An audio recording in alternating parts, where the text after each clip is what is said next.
March 18th, Tuesday morning. Voss called the police. His wife Sarah hadn't come home. 3 days later, she was found. Same city, alone, unharmed. No memory of where she had been. Investigators closed the file. 6 months later, Neil called again. Same story, same 3 days, same car park. This is case 003, the woman who disappeared twice.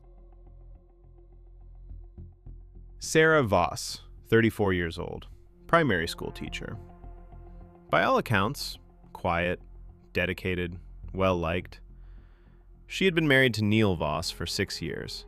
They lived together in a house on the outskirts of the city. Colleagues described Sarah as warm but increasingly withdrawn in the months before her first disappearance. She had stopped joining staff lunches, stopped answering personal calls at work. One colleague noticed bruising on her wrists. He reported it to management.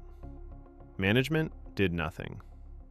That colleague was Graham Tate, and that decision, to stop at management, would cost Sarah 18 more months. March 18th. Sarah did not come home from work. Neil reported her missing at 9 p.m. He was calm. Investigators noted it, moved on.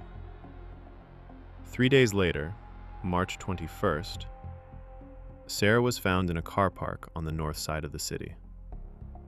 Alone, unharmed, sitting on a wall. She told investigators she had no memory of the 3 days. She could not explain where she had been. Medical examination found no signs of assault, no drugs in her system, no evidence of restraint.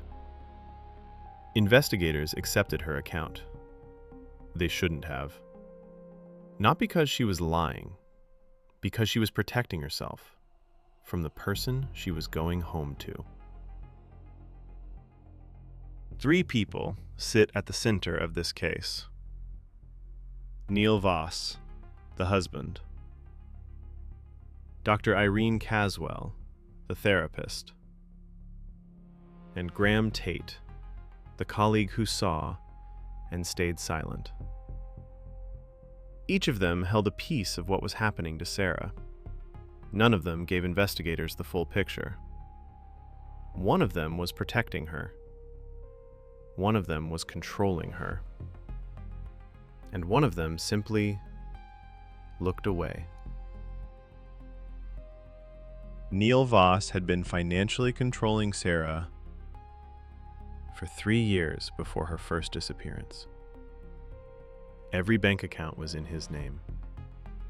Her salary was transferred to a joint account that only he had full access to. Her phone was on his plan. Her car was registered to him. Investigators at the time found nothing suspicious because nothing Neil did was technically illegal.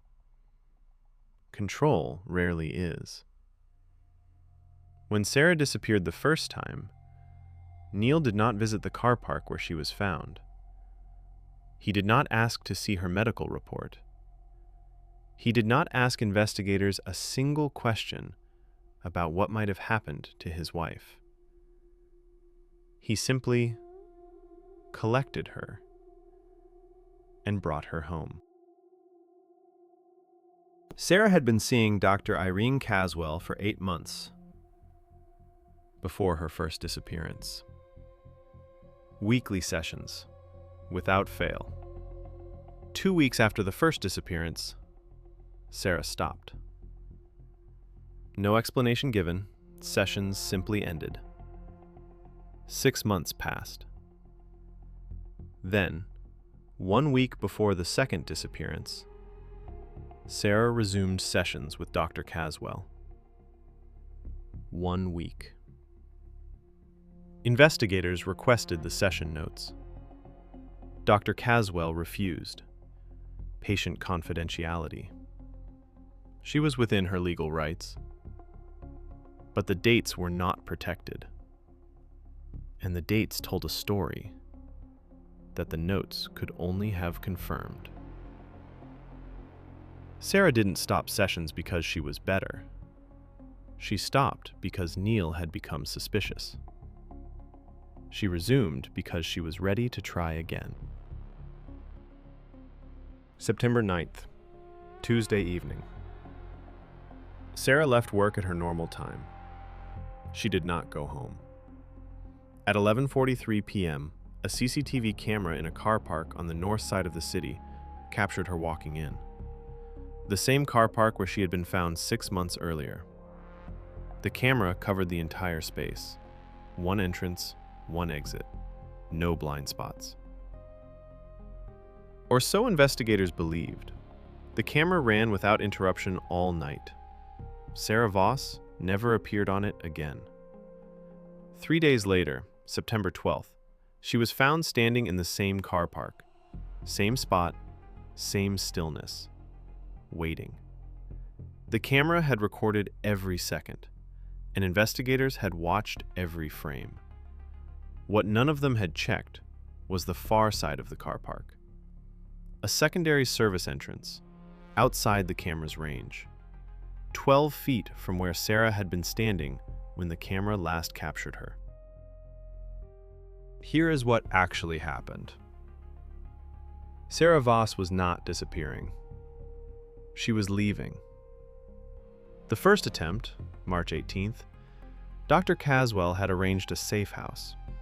It fell through at the last minute. Sarah had nowhere to go. She waited 3 days in the car park, hoping the plan could be salvaged. It couldn't. She stopped therapy to protect Dr. Caswell. Neil was suspicious. She needed him to believe it was over. 6 months later, the plan was back. Sarah walked into the car park at 11:43 p.m. She crossed to the far side. She walked out through the service entrance and waited for the person who was supposed to take her. They didn't come. Sarah waited as long as she could, then walked back through the service entrance, back into the car park, and stood there until morning.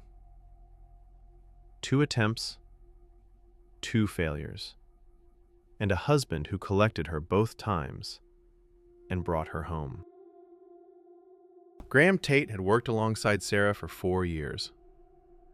3 weeks before her second disappearance, he noticed bruising on her wrists. He reported it to school management. Management reviewed it internally, took no further action. Graham did not go to the police. He told investigators later that he assumed management would handle it. They didn't. Those 3 weeks, between Graham's report and Sarah's second disappearance, were the last 3 weeks Neil had uninterrupted access to her. Graham Tate saw something, reported it to the wrong person, and never followed up. He has not spoken publicly about it since. Neil Voss was never charged. Without Sarah's cooperation, which she would not give, there was insufficient evidence. Dr. Caswell's notes were eventually subpoenaed. They confirmed everything investigators suspected. By then, Neil had moved. Sarah Voss left 18 months later. No plan, no help, no safe house. She walked out one morning and didn't come back.